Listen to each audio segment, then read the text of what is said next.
This is something that came out of left field, really. A lot of people didn't expect this to actually happen because of how long it's been on for. So Omegle recently got shut down. It's closing its doors, it's selling its property, it's done on the internet, which is actually a huge surprise. And again, going to how long it's been up for 14 years, which is the reason it's been such baffling news for so many people to see that it's being closed now and shut down. Because, there have been lots and lots of issues on Omegle. Probably one of the sorry for that. Kind of the main controversies and the main thing of why it kind of started to, or why the owner or whatever shut it down was mostly because of like the P3DOs and the sexual predators, right?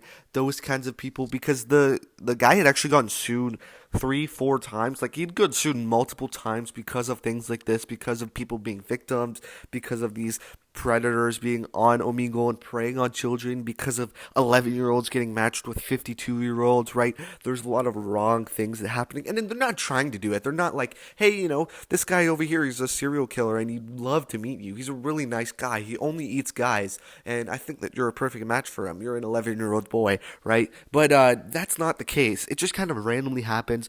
But it's always been a huge issue. I think on top of the issue of like seeing horny men and peepees everywhere, that was probably one of the most traumatizing things about Omegle. If you went on Omegle at any point, which I know a lot of people did, a lot of us did, you just see that everywhere. You're just people's peepees and child predators and just a lot of bad things, a lot of malicious things on the site, which weren't completely the guy's fault. But then again, you don't want to. There's two edges to the sword, I guess, or two sides to the coin, because the guy wanted everyone to have their freedoms, but also didn't want to restrict people.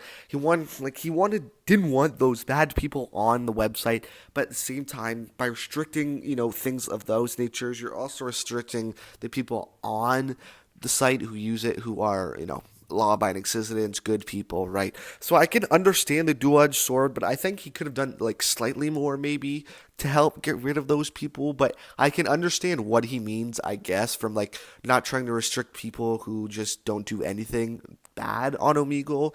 I can understand that part, but then again, right? It's just there's two sides to the coin. Now, another thing with Omegle is that there's many, there's probably like thousands of creators who their whole channel or their whole thing were just based on Omegle getting people's reactions.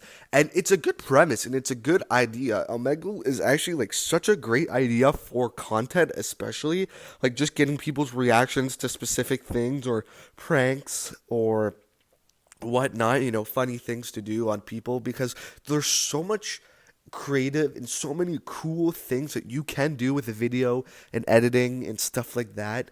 And it'll be interesting to see what a lot of the people do. I heard that there's a lot of other sites like Omi or Monkey Ball TV, I don't know what they're called, something like that, that have that are basically like Omegle.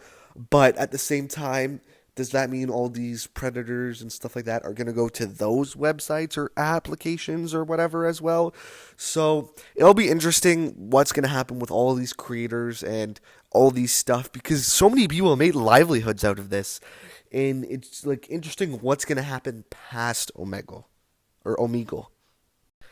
Another thing with Omegle too that I kind of didn't really talk about was how easy it was to like pull people's information, their IPs, stuff like that. Like it was so easy to get people's information off the website and get stuff like that from people.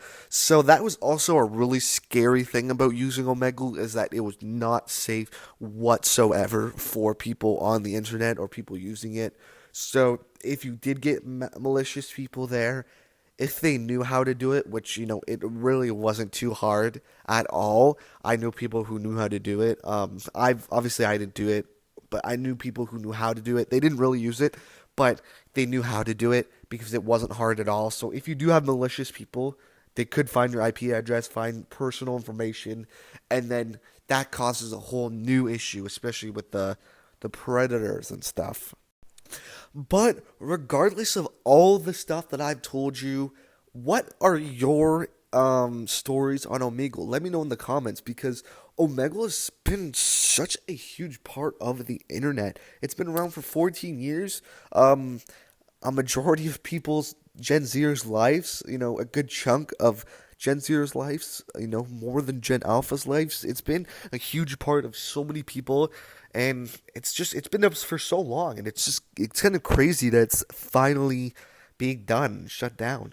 So, it's just been up for so long. There's been so many things that have happened on it, good, bad. It's such a crazy thing, and I can't believe it. I want you guys to share your stories, because it's just a crazy thing. So, anyways, that's kind of been me talking about Omegle, and yeah, peace out. I got diamonds on my chain, yo bitch giving me some brain. I feel bad, see replay, juice for all girls all the same. Hearts on fire, no propane, all my shooters got the aim, shooting shots up in your face.